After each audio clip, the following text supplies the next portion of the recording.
কয়েক কোটি টাকার ব্রাউন সুগার উদ্ধারে বড়সড় সাফল্য পেল মালদার গাজল থানার পুলিশ। গাজলের পান্ডুয়া 12 নম্বর জাতীয় সড়কে একটি লরির কেবিন থেকে উদ্ধার করল বিপুল পরিমাণ ব্রাউন সুগার।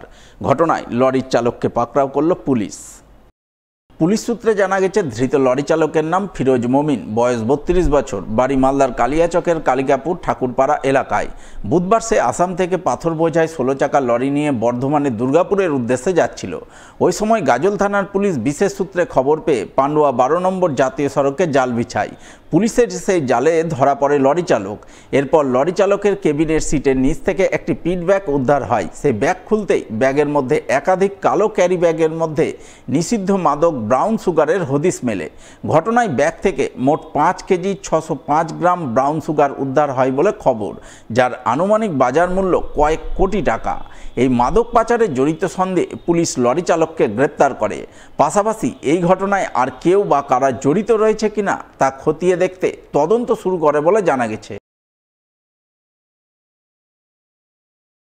অন্যদিকে বিপুল পরিমাণ নিষিদ্ধ মাদক উদ্ধারে বড়সড় সাফল্য পেল মালদার কালিয়াচক থানার পুলিশ। প্রায় 2 কোটি টাকার ব্রাউন সুগার সহ পাকড়াও করল বিহারের 3 মাদক পাচারকারীকে। পুলিশ সূত্রে জানা গেছে, ধৃতদের নাম মনমোহন সিং, ডাবলু কুমার ওরফে যাদব এবং বিজয় কুমার। 3 জনেরই বাড়ি বিহারে। মঙ্গলবার গভীর রাতে কালিয়াচক থানার পুলিশ তাদের সুজাপুর এলাকা থেকে পাকড়াও করে। এসটিএফ কলকাতা সূত্রে প্রাপ্ত তথ্যের ভিত্তিতে মালদা ক্রাইম মনিটরিং গ্রুপ এবং কালিয়াচক থানার পুলিশ যৌথ অভিযান চালিয়ে তাদের গ্রেপ্তার করে। তল্লাশিতে ধৃতদের হেফাজত থেকে উদ্ধার হয় 1 কেজি 900 গ্রাম ব্রাউন সুগার, যার আনুমানিক মূল্য 1 কোটি 90 লক্ষ টাকা। ধৃতরা বিপুল পরিমাণ মাদক কোথায় পেল, কোথায় পাচার করতে যাচ্ছিল, এই পাচার চক্রে আর কে বা কারা জড়িত রয়েছে, এই সমস্ত বিষয় জানতে বুধবার ধৃতদের পুলিশি হেফাজত চেয়ে পেশ করা হয় মালদা জেলা আদালতে।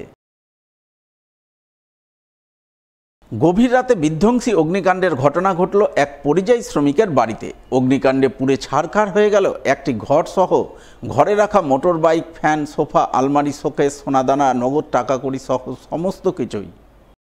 মঙ্গলবার গভীর রাতে ঘটনাটি ঘটেছে মালদার মানিকচক ব্লকের এনায়েতপুর পশ্চিম পাড়ায়। জানা গেছে, ওই এলাকার বাসিন্দা পেশায় পরিযায়ী শ্রমিক শেখ আজিজুল বর্তমানে ভিন রাজ্যে কর্মরত। তাই 3 ছেলে মেয়েকে নিয়ে মঙ্গলবার রাতে বাড়িতে একটি ঘরে ঘুমিয়েছিলেন পরিযায়ী শ্রমিকের স্ত্রী পিয়ারি বিবি। কিন্তু গভীর রাতে হঠাৎ করে লক্ষ্য করেন গোটা ঘর ধোঁয়ায় ভরে গেছে। পাশের ঘরে দাউ দাউ করে জ্বলছে আগুন। এই দৃশ্য দেখে তিনি ছেলেপুলে নিয়ে কোনো রকমে বাড়ির বাইরে বেরিয়ে প্রাণ বাঁচিয়ে আর্তচিৎকার শুরু করেন। সেই চিৎকার শুনে গ্রামবাসীরা ছুটে আসেন। তারা সকলে মিলে আগুন নেভানোর কাজে ঝাঁপিয়ে পড়েন। দীর্ঘক্ষণ পর আগুন নিয়ন্ত্রণে আসে। তবে আগুন নিয়ন্ত্রণে আসলেও ওই সময়ের মধ্যেই গোটা ঘর পুড়ে ছারখার হয়ে যায়। ঘরে রাখা একটি মোটর বাইক, ফ্যান, সোফা, আলমারি, শোকেস, সোনাদানা, নগদ টাকা কড়ি, গুরুত্বপূর্ণ নথিপত্র সমস্ত কিছুই আগুনে ভস্মীভূত হয়ে যায়। ফলে পরিযায়ী শ্রমিকের পরিবারটি কার্যত পথে এসে দাঁড়ায়। তাই তারা সরকারি সাহায্যের জন্য করুণ আবেদন জানান। 12টার দিকে এইটা ঘরে ধোঁয়া অনেক আছে আর আগুনও অনেক জ্বলছে। আগুন জ্বলছে, আমরা বুঝতে পারছি না যে কি ব্যাপারটা কি আছে, কি হয়েছে।